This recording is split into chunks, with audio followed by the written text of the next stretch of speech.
지난 시간 우리는 주님이 원하시는 교회가 어떠한 교회로 세워져야 되는지 함께 말씀을 나눴습니다.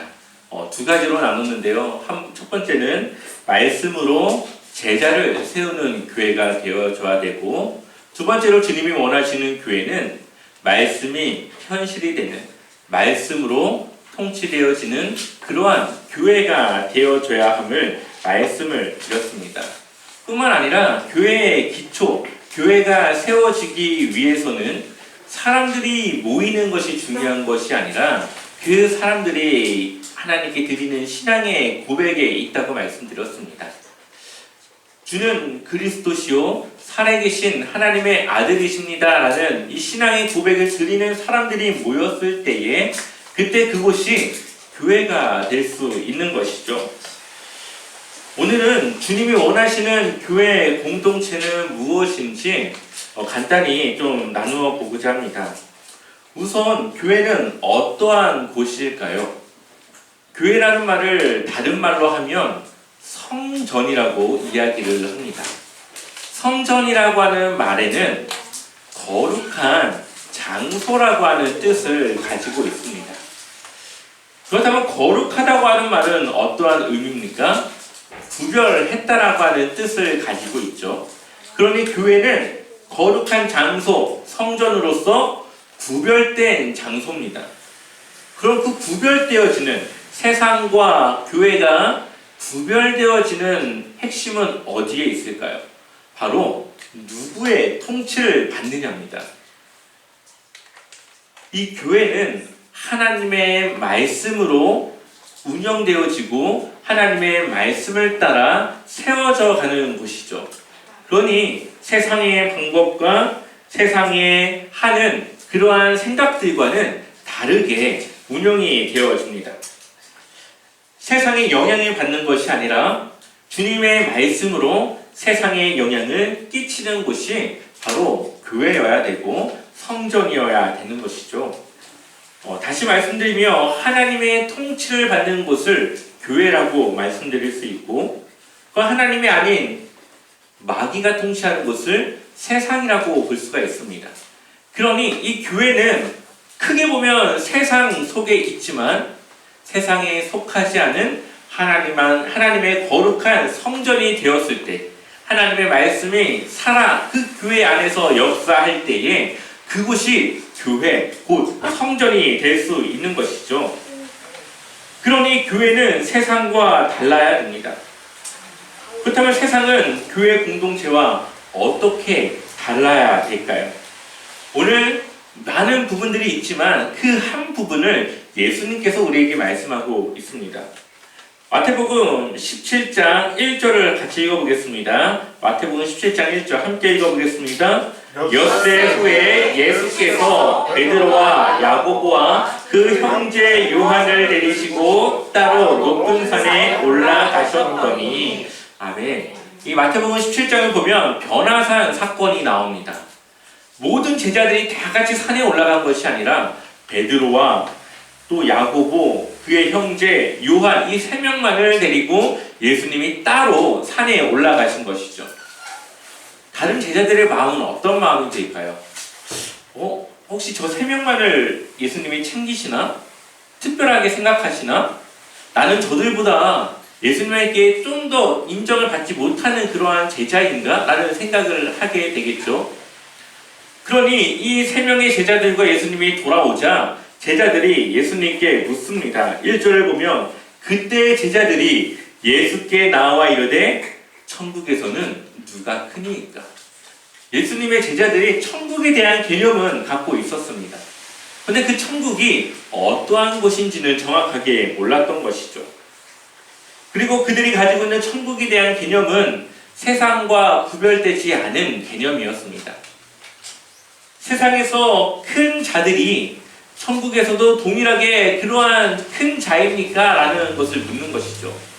제자들은 어떤 생각을 가지고 있었냐면 예수님께서 이제 곧 이스라엘의 왕이 되실 것이고, 당연히 예수님과 함께한 제자들 중에 그 이스라엘의 여러 이제 일들을 맡은 그러한 사람들로 세워질 것이라고 생각을 했습니다.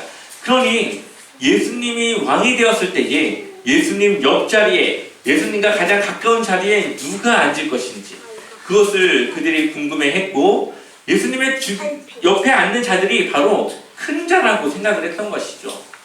그러니 천국에서 큰 자라는 것은 누가 예수님 옆에 그 다음에 높은 자리에 앉을 것일까요? 하면서 누가 가장 제자들 중에 큰 자입니까를 지금 물어보고 있습니다.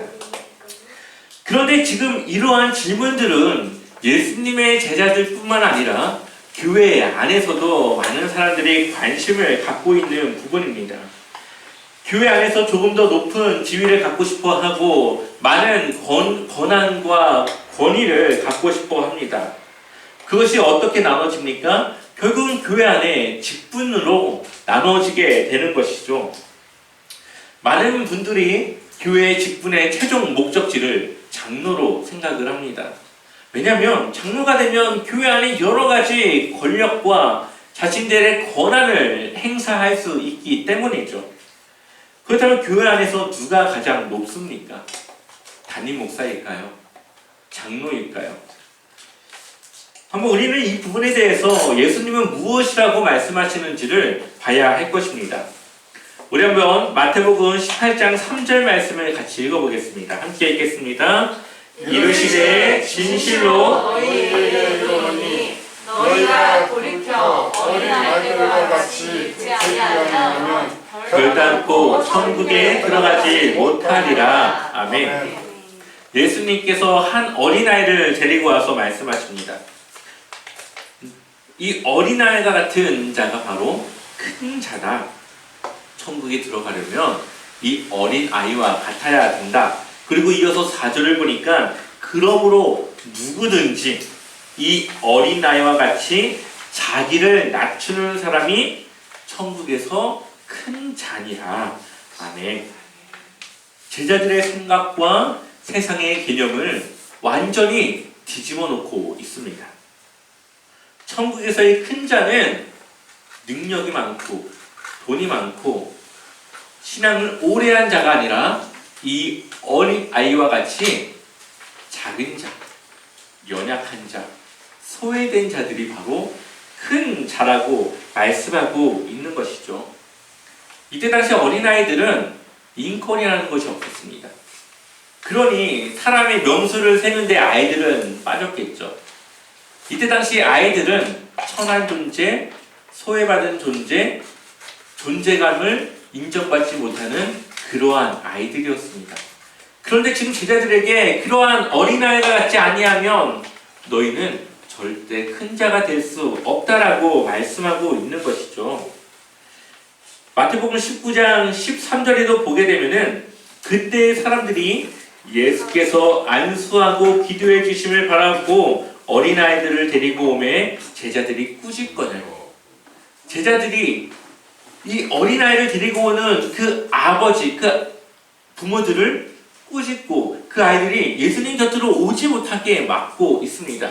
그리고 그 이어서 14절을 보면 동일하게 그 아이들과 같이 어린아이가 되지 않으면 결단코 천국에 들어갈 수 없다라는 그런 말씀을 그때 동일하게 하고 있습니다. 예수님 말씀하시는 큰 자는 어린아이가 아니고요, 어린아이와 같은 자죠.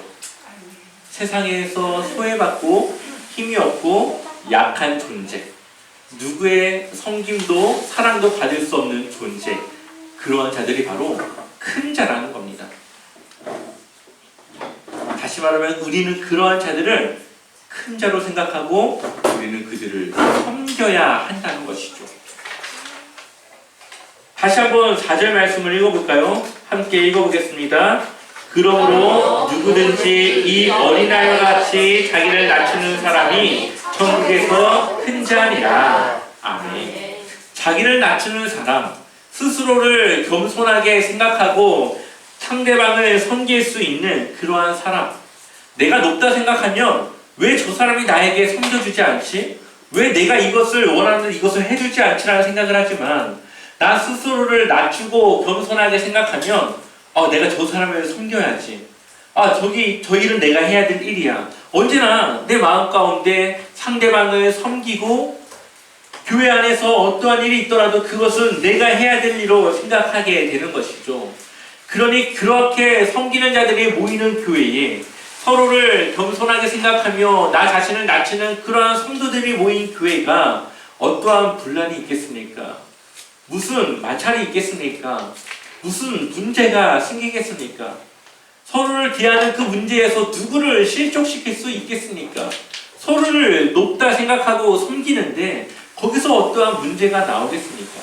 주님이 원하시는 공동체의 모습은, 교회의 모습은 나는 낮추고 상대방을 높이는 그러한 자신을 겸손히 하는 그러한 교회의 공동체를 원하시고 우리에게 요구하고 있습니다. 바로 나를 낮추는 자가 더 큰 자라고 말씀하고 있는 것이죠. 이러한 생각과 마음은 천국 백성이 가져야 될 첫 번째 모습입니다. 자신을 낮춰 겸손한 자가 되어줘야 되는 것이죠. 많은 교회들이 직분에 대해서 고민합니다. 왜냐하면 직분은 그 사람의 신앙의 성숙도를 보고 직분을 주는 것인데 또 그 직분 때문에 교회에 서열이 생기기 때문에 그렇죠. 장로면은 그만큼 더 낮은 자세로 교회 안에 많은 일들을 살피고 돌아보고 섬겨야 되는데 오히려 섬기지 않는 다른 성도들의 모습에 화가 나고 자신을 섬겨주지 않는 다른 그런 사람들의 모습에 화를 내는 그런 모습이 직분에 대한 잘못된 부작용으로 나타나기 때문에 그렇습니다. 그래서 어떤 교회들은 직분을 없애고 그냥 모두 다 똑같이 형제, 자매의 호칭란을 사용하는 교회들도 조금씩 생겨나고 있습니다. 왜 교회에 쓰레기가 떨어졌는데 그것을 평신도만 주소해야 될까요? 왜 교회에 일해야 될 곳은 많은데 왜 장로님들, 권사님들을 움직이지 않고 시키려고만 할까요?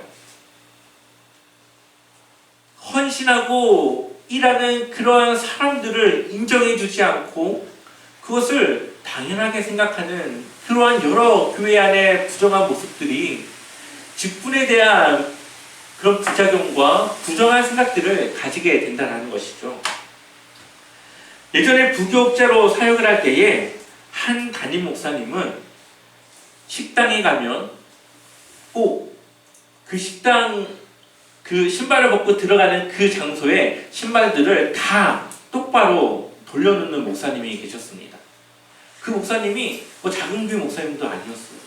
1000명 이상 되는 그러한 담임 목사님이신데 꼭 식사가 끝나고 나오기 전에 미리 장로님들 신발, 집사님들 신발, 아이들 신발 다 신발을 돌려놓습니다.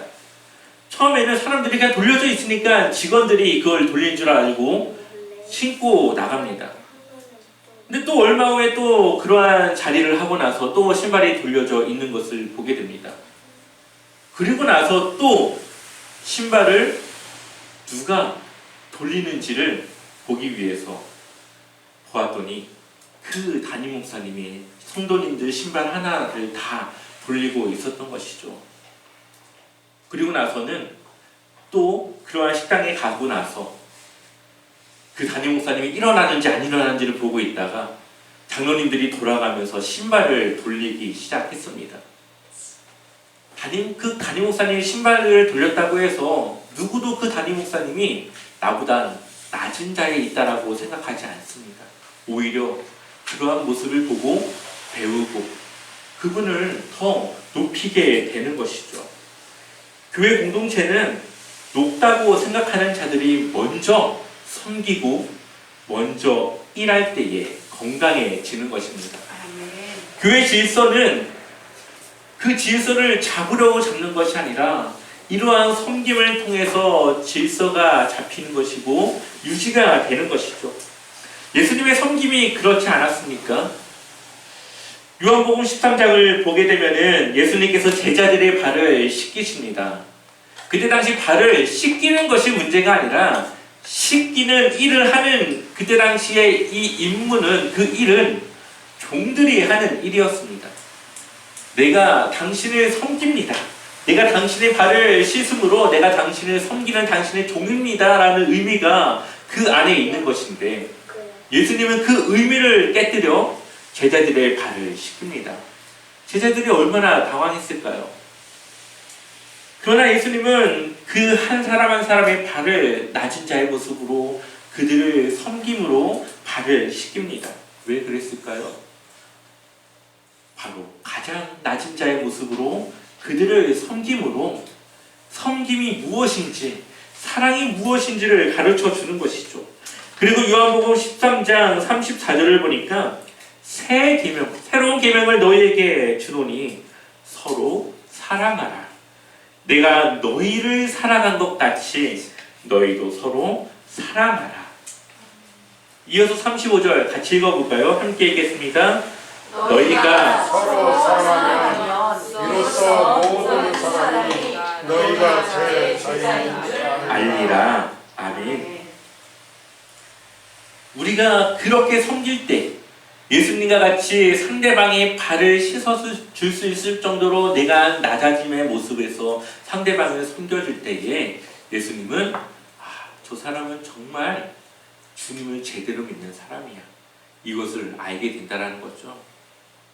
우리가 높은 자리에 있으려고 내가 높은 사람이라는 것을 보여주려고 하는 것이 아니라, 내가 당신을 섬기는, 당신보다 낮은 자의 모습으로 섬기는 그러한 모습을 보여주고 행할 때에 오히려 그 상대방은 나를 업신여기는 것이 아니라 높여줄 수 있다는 것이죠. 건강한 교회 공동체는 바로 이러한 성경적인 원리를 통해 세워지는 것이고, 이것을 통해 우리는 겸손함을 배우고, 우리가 세상의 생각을 바꾸어 주님의 원리로, 주님의 방법으로 우리를 세워가야 되는 것입니다. 마태복음 18장 3절을 보면 이르시되 진실로 너희에게 이르노니 너희가 돌이켜 어린 아이와 같이 되지 아니하면 결단코 어디에 들어갈 수 없다고요? 천국에 들어갈 수 없다. 우리가 해야 될 것은 돌이키는 것입니다. 여기서 돌이키다라고 하는 뜻은 회개하다라고 하는 그런 어원에서 가져온 말입니다. 그러니 회개하다라고 하는 뜻이 있는데, 우리가 잘못된 그 죄에서 우리를 돌이키는, 회개하는 그런 의미라기보다는 우리가 세상을 살아가면서 세상 속에서 가졌던 그런 생각들, 세상의 방법들, 세상의 가치관들을 돌이켜. 누구의 방법대로요? 말씀에서 우리에게 가르쳐 주시는 하나님의 방법대로, 그 말씀대로 우리의 생각과 우리의 마음을 돌이키는 것을 말하죠.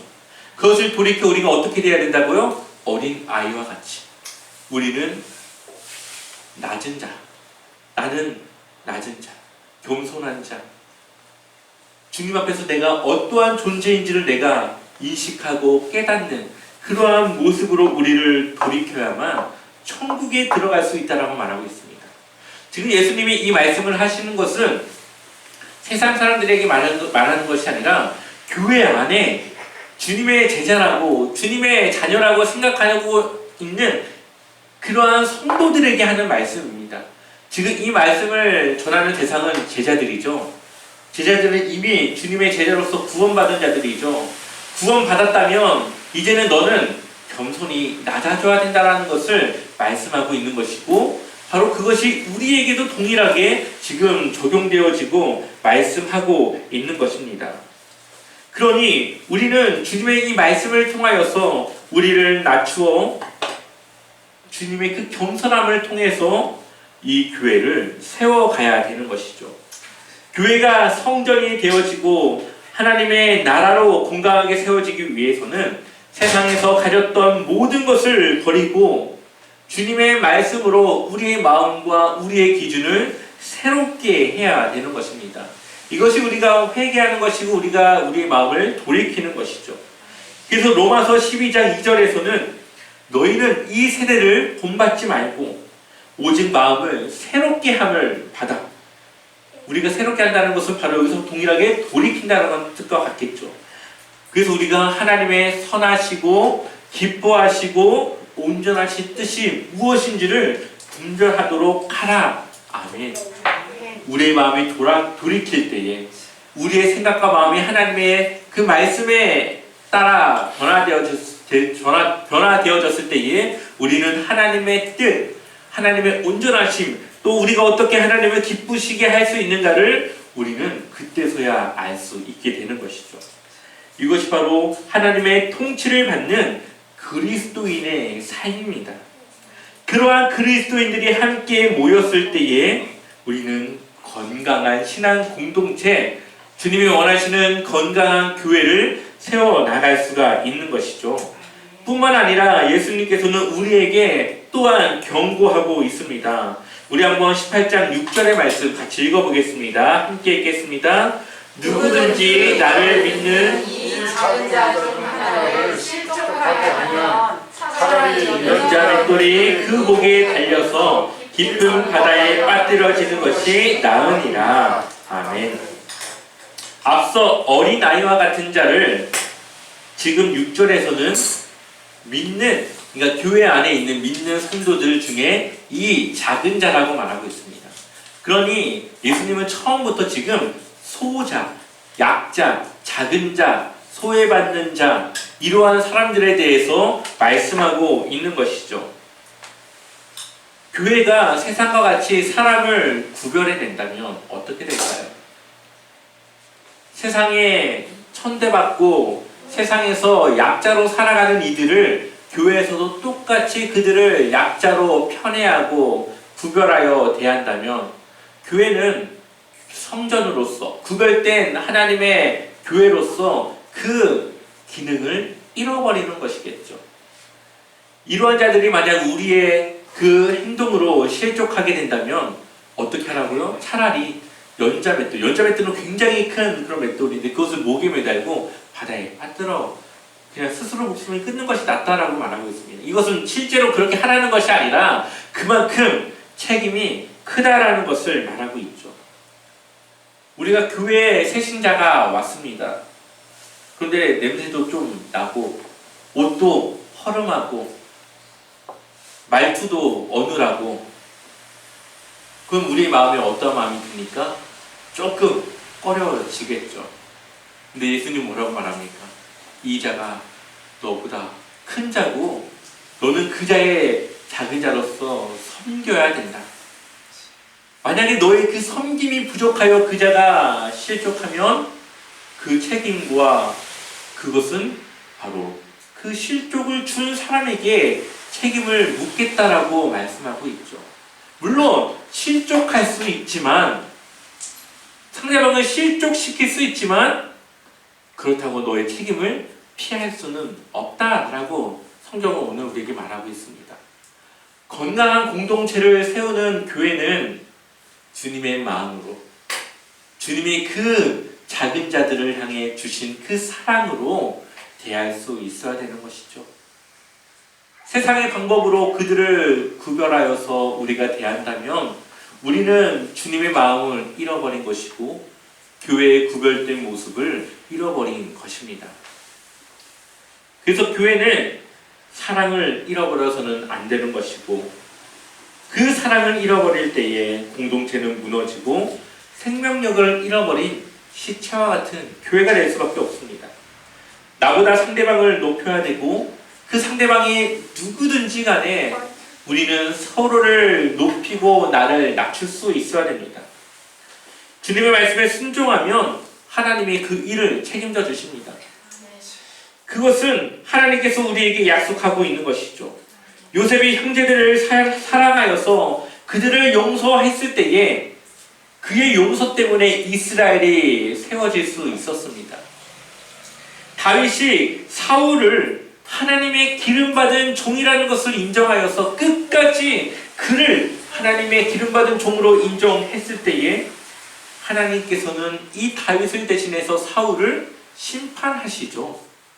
우리가 하나님의 방법으로 그 상대방을 대하며 하나님의 방법으로 일할 때에 그 그것으로부터 일어나는 많은 일들과 그 책임은 하나님이 지신다라는 겁니다.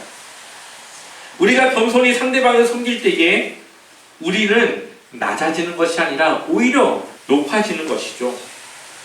우리가 무시당하는 존재가 되는 것이 아니라 오히려 믿음의 모델이 될 수 있는 것입니다. 제가 20대 때 한 교회에서 사역을 할 때의 일이었습니다. 20대 중반이 막 넘은 그런 나이이기 때문에 교회에서 얼마나 이 어린 사역자로 보이겠습니까? 그 교회를 간 지 얼마 되지 않아서 성탄절 크리스마스 발표회를 준비할 때였습니다. 이제 그때 당시 교육부가 있었기 때문에 교육부에서 각 부서마다 무엇을 해야 될지, 어떠한 장르를 해야 될지를 정해줬습니다. 그런데 그것에 대해서 교사들이 불만을 갖게 된 것이죠. 자신들이 하고 싶은 것이 있는데 그것을 왜 정해주냐는 겁니다. 그러면서 이 교회에 대한 불만들을 저에게 막 쏟아내기 시작합니다.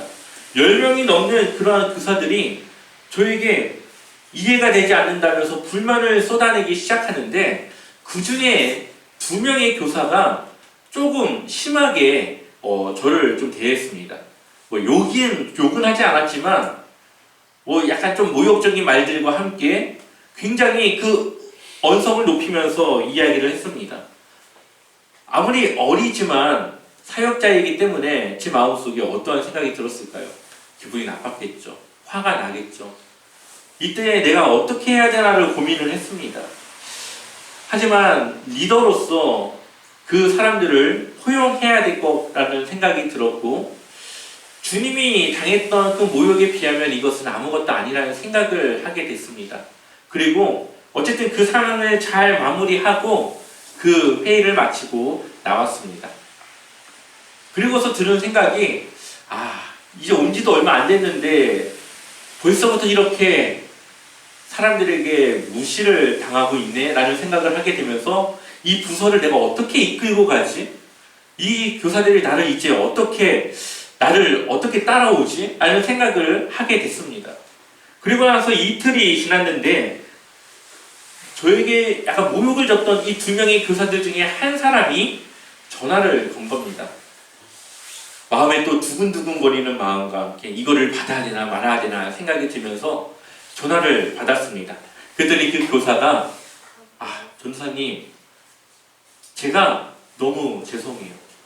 그때 제가 왜 그랬는지 이해가 되지가 않아요. 그러면서 너무 죄송하다고 하면서 정말 잘못했다고, 다시는 그런 일 없도록 정말 전사님 잘 따르고 섬기겠다고 이렇게 말을 하며 전화를 마쳤습니다. 그리고 또 한 명의 교사 또한 주일날 정말 죄송하다면서 그렇게 잘 마무리가 되었고, 그 힘들게 했던 그 2명의 교사는 정말 제가 그곳에서 사역하는 동안에 잘 도와줬고 누구보다 열심히 함께 동역했던 교사로 기억에 남습니다.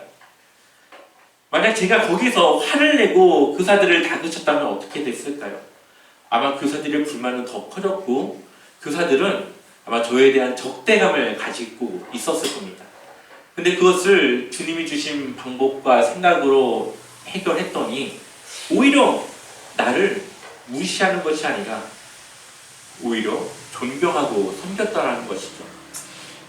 우리가 주님의 말씀을 따라 일할 때에 주님은 그 가운데 일할 수 있는 공간이 생기는 겁니다.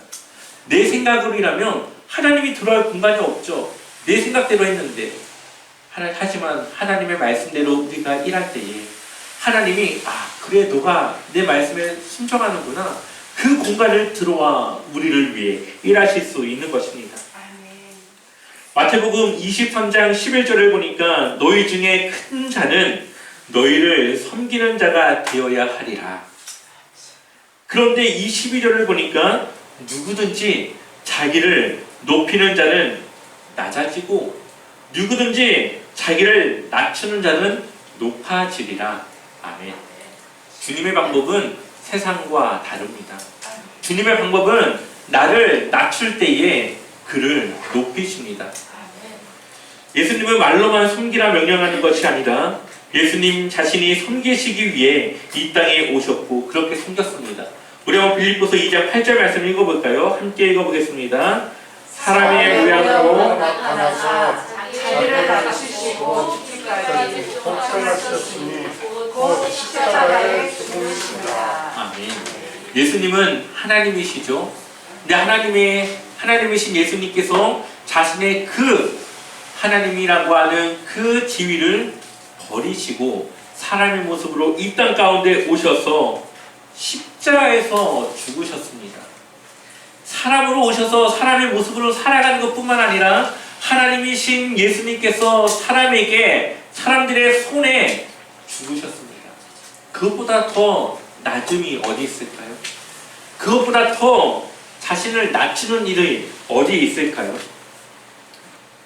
하나님이시지만 천한 모습으로 이 땅 가운데 오신 예수님의 그러한 섬김과 자기를 낮추심과 하나님의 말씀에 죽기까지 복종하신 그 모습을 우리가 기억하고 그러한 모습을 따라 우리가 주님의 제자로서 주님과 같이 섬기고 나아가야 한다는 것입니다. 하나님의 성경적 원리는 낮추는 자를 높이시는 것입니다. 우리가 낮아질 때 하나님은 높이시고 우리가 겸손해질 때 우리의 공동체는 살아나는 것입니다. 그런 모든 섬김은 당연히 저로부터 시작해야 되겠죠. 저로부터 여러분들을 섬기고 낮은 자의 모습으로 함께 공동체를 세워나가야 될 것입니다. 이러한 겸손으로 여러분들의 가정도 우리의 교회도 우리가 속한 모든 그러한 영역에서 주님의 섬김의 그 사랑이 일어나며 주님의 그 섬김을 통해 우리의 모든 삶의 영역이 살아나는 그러한 멋진 주님의 귀한 역사가 일어나길 주님의 이름으로 간절히 소망합니다.